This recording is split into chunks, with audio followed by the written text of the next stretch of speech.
सिराहाको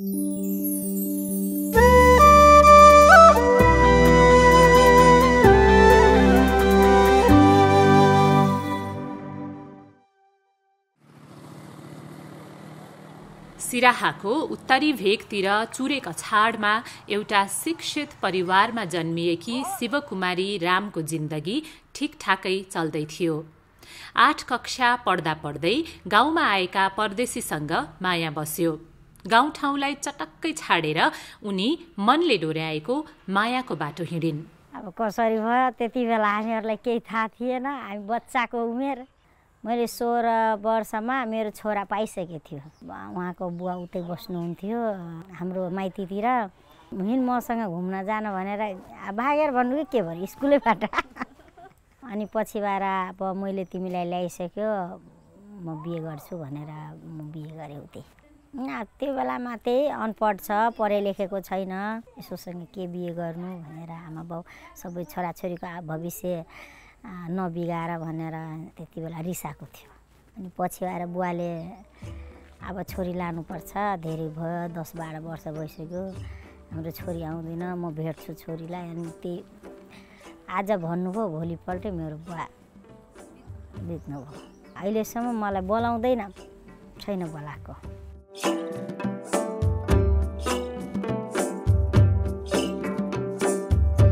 श्रीमान घर बनाउने काम गर्थे। सानै उमेरमा बालबच्चा जन्मिए। आफै बालखा उमेरकी शिवकुमारीको काँधमा अरू बालबच्चाको जिम्मेवारी थपियो। बिहे गरेर गोलबजार छेउको चमरिया टोल आइसक्दा शिवकुमारीका पढ्ने लेख्ने सपना माइती गाउँतिरै छुटिसकेका थिए। शिवकुमारीले छोराछोरीका आँखामा आफ्ना छुटेका सपना खोज्न थालिन्। जिन्दगी त्यस्तै सर, सङ्घर्षले अब यसको बुवा त्यति बेला राजमिस्त्रीको काम गर्नुहुन्थ्यो। ठिका पट्टामा यसो मकामहरू बनाउने काम गर्नुहुन्थ्यो। पहिला मलाई केही थिएन, छोराछोरी त सानो थियो। यस्तो म पढाउँदै लेखाउँदै बाहिर हिँड्दै सिक्दै छोराछोरीलाई म पढाउन थालेँ सबैलाई। म 8 क्लास पढे पनि मसँग अहिले पनि मान्छे ब्याचलर गरेको मान्छे पनि मसँग सक्दैन। त्यस्तो मसँग थियो नि क्यापेसिटी। म हरेक कुरामा अलिकति ट्यालेन्ट कि बैटरी होगा लेकर आइए मेरे प्रचार गाड़ी का पास लीजिएगा 3 का गिलास। छोरीलाई पढाउने, सानैमा बिहे नगरिदिने यस्ता कुराहरू सुन्दा सामान्य लागे पनि मधेसको समाजमा छोरीहरू दैलो नाघेर बाहिर निस्कनु अपराध सरह थियो। शिवकुमारीले यी मान्यताहरूलाई नाग्ने साहस गरिन्। छोरी तरुनी भइसक्यो, बिहे गर्नुपर्छ, राख्नु हुँदैन भनेर मलाई कतिचोटि मान्छेले भनिसक्यो। मैले जे भन्दा पनि म अर्काको कुरातिर नगएर नसुनेर आफूले गर्ने काम मैले गरिराखेको छु कि सबैलाई पनि अहिले पनि म सम्झाइराखेको छु। अहिले छोरी बिहे नगर्नु भनेर तोरासँग तिमीसँग पैसै छैन अनि तैँले त छोरी तरुनी राखेछ भनेर भन्छ। त्यस्तो अस्ति मेरो बुहारी स्कुल जोइन गर्नुभयो। लभ म्यारेज गरेर ल्याएको मेरो छोरो के अरे अन्तरकास्टै हो। हाम्रो बुहारी 12 क्लास पास गर्नुभएको छ। अनि यो कम्प्युटरहरू पनि चलाउनुहुन्छ बुहारी। त अब पढे लेखेको मान्छे घरभित्र कति राख्नु, जोसँग गुण छ उसले त देखाउनु पर्यो नि। अनि त्यही भएर बुहारी पनि स्कुल जोइन गर्नुभएको छ। मान्छेले त भनेको छ छोरा र बाउ कमाएर खुवाउनु सक्दैन, त्यही भएर बुहारीलाई कमाउन पठाएको छ। त्यस्तो कुरा पनि आउँछ।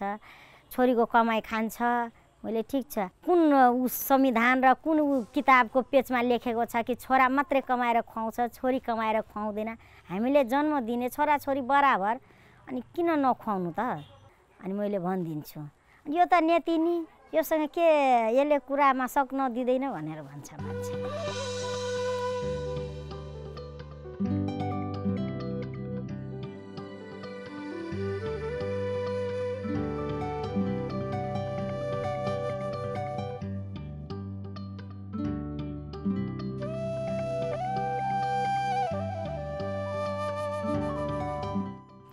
म त धेरै भाग्यशाली ठान्छु सर। घरमा मिसिन छ, मेरो लक्ष्मीले मिसिनहरू पनि चलाउँछ।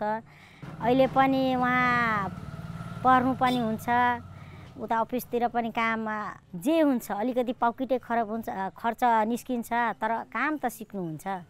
के 5,000मा 6,000मा खट्छ भनेर मान्छेहरू कुरा पनि काटे। मैले भने मान्छेले त आफ्नो जीवन बनाउनको लागि सित्तैमा पनि सिकिन्छ। नाटकहरू पनि खेल्दो रहेछ, मैले हेर्नै पाएको छैन।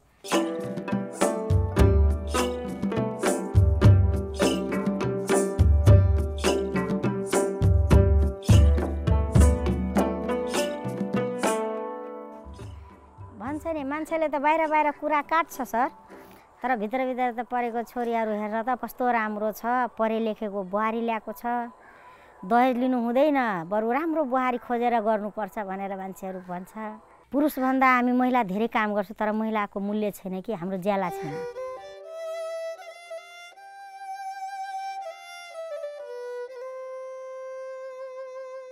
एउटा अब कान्छी छोरी भन्छ मम्मी म कलेक्टर बन्छु भन्दैछ, अनि माइली पनि म स्टाफ नर्स पढ्छु भन्दै हुनुहुन्छ। अब उहाँहरूको सपना मैले भन्दैछु, छोरी राम्रोसँग काम गर्नु, पढ्नु, भोलि पर्सि बिहेको कुरा त एक दिन सबैको बिहे हुन्छ। तर मलाई कस्तो लाग्छ एउटा कुरा, म जति कुरा अहिले मसँग छ नि, म त्यति कुरा जानेको भए सर म बिहे पनि नगर्ने थियो। मलाई मन पर्दैन यो बिहे गरेको। मलाई आफ्नो आत्माले काम, बरु यसो आफ्नै आमा बाउलाई, यो गाउँ आफ्नै गाउँको मान्छेलाई सेवा गर्नु, पढ्नु, लेख्नु, आफ्नो जीवन यसो रमाइलो बिताउनु, म यही सल्लाह दिन्छु। मलाई जति कुरा अहिले थाहा छ नि, त्यो कुरा मलाई थाहा भइदिएको भए त म त कहिले पनि म बिहे गर्ने थिएन। स्वतन्त्र भएर बाँच्ने।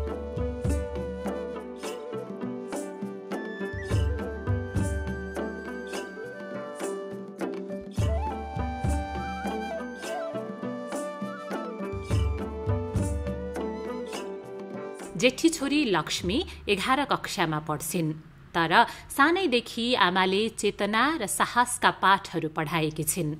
अनि मम्मी बुवाले दुःख गरेर तर पनि हामीहरूलाई पढाउनु लेखाउनु भयो। आफ्नै घरबाट समाजलाई परिवर्तन हामी गऱ्यो भने अरूले हेरेर पनि फलाको छोरी पढिरहेछ, यस्तो गरिरहेछ, अरूले हेरेर पनि केही सिक्ला। हामी पनि कोसिस गरिरहेछौँ। मेरो मम्मीको जति भनाइ छ, सोच छ, त्यति गर्न सक्छु। आमाले देखाएको बाटोमा लक्ष्मी हिँड्दैछिन्। देहातका घर घर पुग्छिन्। घुम्टोभित्र लुकेका आँखाहरूमा परिवर्तनका चम्किला चाहतहरू भरिदिन्छन्। घरको मान्छेहरूको सोच यो हुन्छ, प्राय छोरीहरू पढ्न यहाँकै जाँदाखेरि कुनै केटासँग बोलोस्, साथी सम्झेर पनि बोल्दाखेरि नेगेटिभ सोच्न थाल्छ। हाम्रो प्राय चाहिँ गाउँघरमा त्यही हुन्छ। कुनै केटासँग बोल्दाखेरि यो सोच्दैन किन कुरा गरिरहेको थियो, कुनै विषयमा कुरा गरिरहेको थियो, त्यो कहिले पनि सोच्दैन। फलाको छोरी त त्यो केटासँग बोलिरहेको थियो, त्यस्तो भन्छ। त्यही विषय लिएर गाउँघरमा छोरीहरूलाई बिहे, जुन गल्ती गरेको हुँदैन त्यो केटीहरूले पनि सानै उमेरमा बिहे गरिदिन्छ। परिवर्तन होस् यही सोचिरहेको छु। मेरो इच्छा छ सबै केटीहरू राम्रो गरौला र गाउँ परिवर्तन हो, डाक्टर, इन्जिनियर, टिचर बनेर पनि पढाओस् सबैजना, सबैलाई बाहिर जान सकोस्, हाम्रो इच्छा छ।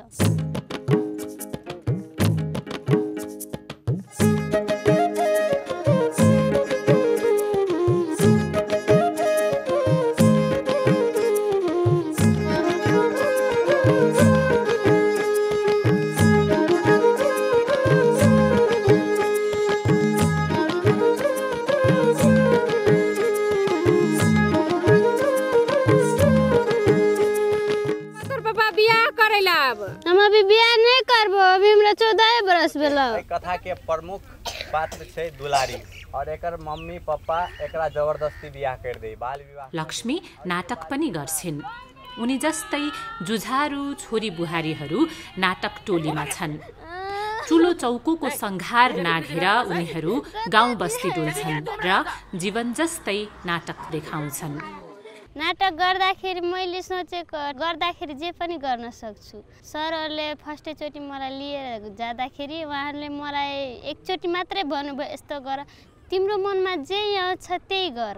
अनि मैले गर्दाखेरि मेरो आवाज पनि उहाँहरूलाई सबैलाई मन पर्यो। मैले गर्दाखेरि आफ्नो इच्छाले जसुकै गरेको उहाँहरूलाई मन पर्यो। अनि मलाई गिरलो समाज में तो कह दे छियो नहीं करना एकरा केहनो का समझावा एकरा मौसी लगा के एकरा मामी लगा के कि ब्याह करेला नहीं त हमर घर में लाश तकबा मरद के जब पकड़ी गिरले त केहनो का समझावा के बाल विवाह र दहेज प्रथा हामी देखाउने गर्छौं दहेज लिएर पनि कसरी जान मार्ने कोसिस गर्छ टिम हुन्छ हाम्रो 8 जनाको सबै टिमलाई छुट्याएको हुन्छ आफ्नो आफ्नो पात्र छुट्याएको हुन्छ मेरो पात्र प्राय चाहिँ छोरीको सबैभन्दा मेन मेरै हुन्छ सुरुमा त गाह्रो भयो तर उहाँहरूले हिट दिनुभयो यसरी नि कोसिस गर्दा पनि जे पनि गर्न सक्छु फर्स्टमा चाहिँ कसरी गर्नु एकदम गाह्रो भइरहेको थियो बोल्न मलाई त अप्ठ्यारो भइरहेको थियो एकदम कहिले बोलेको थिएन अब त्यसो भए माइकमा कसरी बोलु तर पनि अप्ठ्यारो नमानेर गर्न थालेको अहिले चाहिँ अलि डर हटेछ निमत दिने मान्छेहरू छ नि भन्छ तिमी टेन्सन किन गर्छौ दिन्छ अब मेरो सपना त म पनि सोचिरहेको छु केही बन्न सक्छु त्यही भएर मैले सङ्घर्ष गर्न थालेछु अहिले निदेखि अलिअलि त कमाउनु पर्छ नकमाएर कहाँ हुन्छ आफूले कमाएको घरमा पनि दिन्छु बुवाको स्थिति यस्तो रहेछ त्यही भएर घरमा पनि दिन्छु केही खर्च पानीको लागि तरकारी तिमनको लागि अनि प्राय चाहिँ म आफ्नो लुगा बहिनीको लुगा आफ्नोमा जति खर्च हुन्छ तिनटै बहिनीमा म आफै उठाइरहेको छु अहिलेसम्म सबै थोक क्रिम पाउडर सबै थोक लिइरहेको छु आज सिराहा सदरमुकाम माडर छेउको नरहिया गाउँमा नाटक देखाउने दिन लक्ष्मी आफ्ना सखीहरू भेला पार्दै भलुवाई गाउँ पुगिन् यहाँ भेटिन् बबिता शाह बिहे गरेको केही वर्षमै 2वटा सन्तान उपहार दिएर बबिताका श्रीमान परलोक गए 18 वर्ष विदेशमा बिताएका ससुरा न छोराको जन्तीमा आउन पाए न त मलामीमा छोरी सम्झे पनि त्यो छोरी हो बुहारी पनि दुईटै हो हाम्रो विदेशमा त 18 वर्ष भइसकेछ 2002 मा गएको अनि छोरो विदेशमा बस्दैखेरि छोरो बितेछ खाली फोनमा कुरा मात्रै गर्न सकेको हेर्न पाएन अब त्यहाँ पासपोर्ट रिन्यू गर्न दिएको पासपोर्ट दिएपछि 1 महिना पछि चाहिँ बितेछ अब त्यो पासपोर्टै छैन म कसरी आउनै पाएन फेरि हामी के भन्ने अब आउन पाएन त अब त के गर्ने देख्न सकेन छोराले विदेशमा गएपछि घरको केही हेर्न सक्दैन किन त्यो उता कम्पनीको हातमा हुन्छ कहिले छुट्टी दिँदैन 1 सालमा त्यो वर्षी हुन्छ नि त त्यो बर्खीमा आएको 1 साल पछि अब त्यो बिचमा आएर फाइदै छैन अब त्यो छोरो चाहिने सबै त्यसको जो काम क्रिया थियो सबै गरिसक्यो अब आएर पनि के त्यति बस्ने हो चिन्ताको कुरै भन्थे न पहिले हाम्रो जीव कम थियो यति मोडो थियो त्यो छोरोको चिन्ताले त हामी दुब्लाइसक्यो पछि चाहिने बिमारी पनि सुगरको बिमारी भएछ न त्यो टेन्सनले सबै टेन्सनले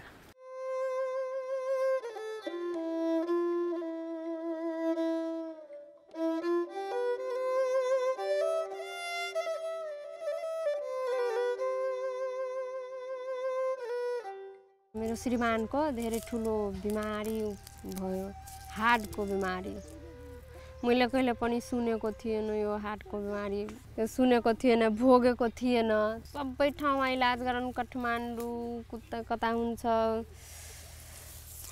विराटनगर कता गयो इन्डियाहरूमा कुन ठाउँमा गयो तब इलाजको दबाई भएन राम्रोसँग अब के भयो अनि बितेर त्यही हो सबै अब त्यो एक्लै हो नि कमाउने त हामी एक्लै हो त्यही हो त्यहाँको कर कमाई सबै त विदेशको कमाई त जस्तो हुन्छ त्यो त सबैलाई थाहा छँदैछ अब त्यहीँ बसेर सबै हाम्रो घरद्वार सबै बनाएको अलि जमिन जथा सबै उहीँबाट किनेको पहिले थिएन हामीहरू त्यो यस्तै काम गरेर खान्थ्यौँ नि अब आमा बुवाको जमिन थिएन अलिअलि जमिन थियो त्यो पनि आमा बुवा बेचिहाल्यो म त स्कुल हेरे पनि छैन त्यो आफ्नो नाम पनि लेख्न आउँदैन हाम्रो त पहिला एसएलसी गरे 66 सालमा तब बिहे भयो एसएलसीको रिजल्ट पनि आयो बिहे पनि भयो पहिला 16 वर्षमा बिहे भएको पढाइमा असर पर्यो बाल विवाह हुँदाखेरि एकदमै तनाव हुन्छ के केही बुझ्दै थिएन अब सासू त अब आमा जस्तो त हुँदैन आमाको भन्छु कुनै काम नगर्दु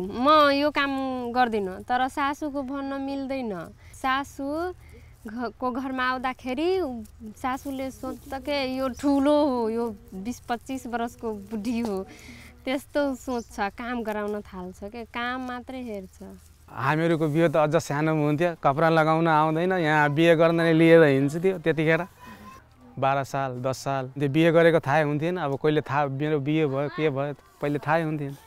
जेठो छोडोको मैले 19 वर्षमा भएको त्यसको। त्यतिखेर छोडोको बिहेपछि म घरमा थिएन, बाहिरै थिएँ।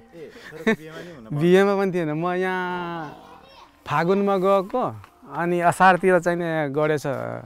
आफ्नै आमाले त्यो हाम्रो सालाहरू छ त्यसलाई बोलाएर।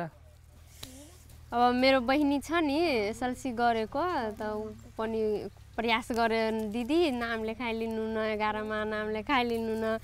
ऊ आफै गएर मेरो सर्टिफिकेट लिएर आफै गएर नाम लेखाइदिनु भयो। तब +2 क्लियर गरे। दुःख र एक्लोपनले थिचिएकी बबितालाई आफन्तले आँट दिए। बबिता घर बाहिर निस्किन थालिन्। छुटेको पढाइ फेरि सुरु गरिन्। गाउँठाउँमा परिवर्तनका धुनहरू सुनाउन थालिन्। हेलो बबिता, कता थियो? घर कति सालको गए? कहाँ के छु? अखै नहीं कहल को आप कह पूछबे हम सर से कहल हे तेले हम कनी खाल में करबो।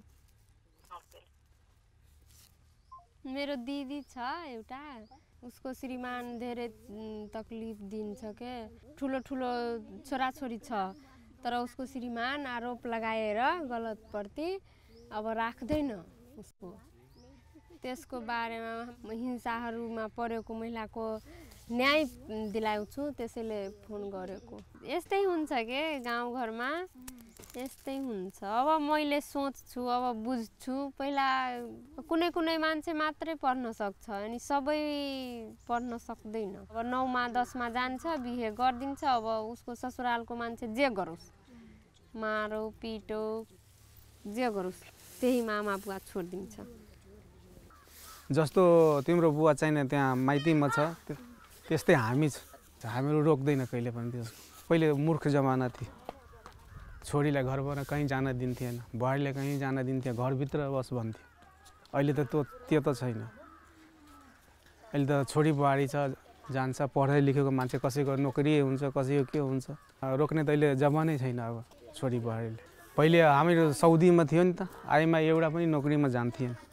अहिले त फटाफट त्यहाँको सरकारैले भनिदिएछ अब आइमाईको चाहिँ गाडी चलाउन दिए। पहिले गाडी छुन दिन्थेन, अहिले गाडी चलाइरहेछ, नोकरी त्यो सबै खाइरहेछ। हाम्रो बिहारी बेग टाँगेर इक्लन्छ त लोक भन्छ यसलाई त पति पनि छैन, जता मन होए तता जाए है, ओकरा त घरोवाला नहीं है, कतौ से किछो क के उते मुँह कला क के उते हम ओकरा में विश्वास क के छोड़ देने छी। जता जाए है कुछो क के अबे ओकर धर्म अपन होते, गलत करो सही करो, हम तो अपन धर्म निभबै छी। अब बुहारी छोरा सबै म उसलाई मान्छु अनि उसलाई जे दिल हो वही गरोस्।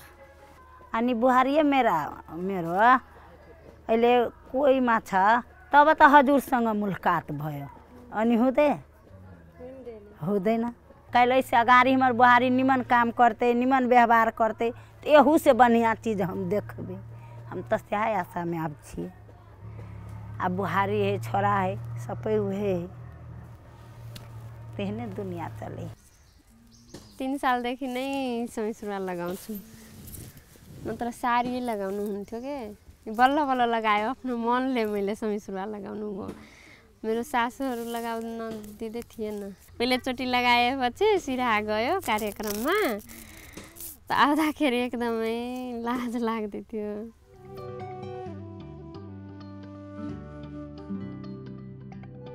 छोराहरू आफै भन्छ म पुलिस बन्छु, म डक्टर बन्छु, आफै भन्छ।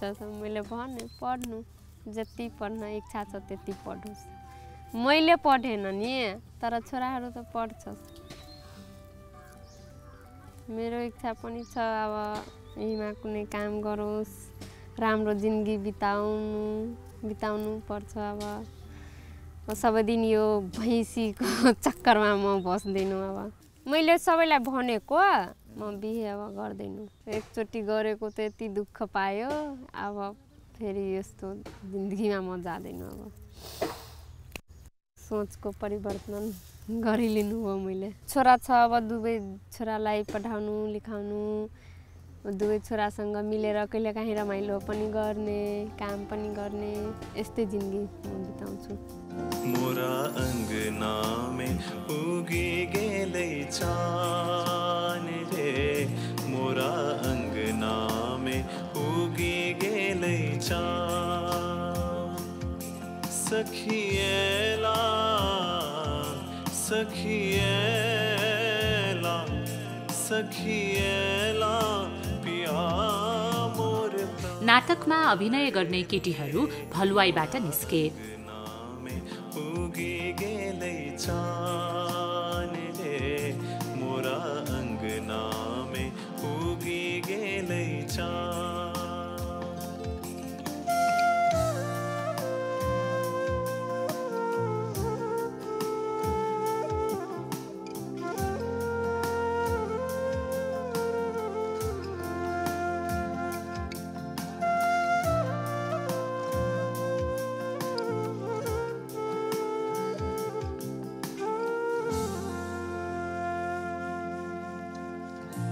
मार्डरमा टोली भेला भइसकेको थियो।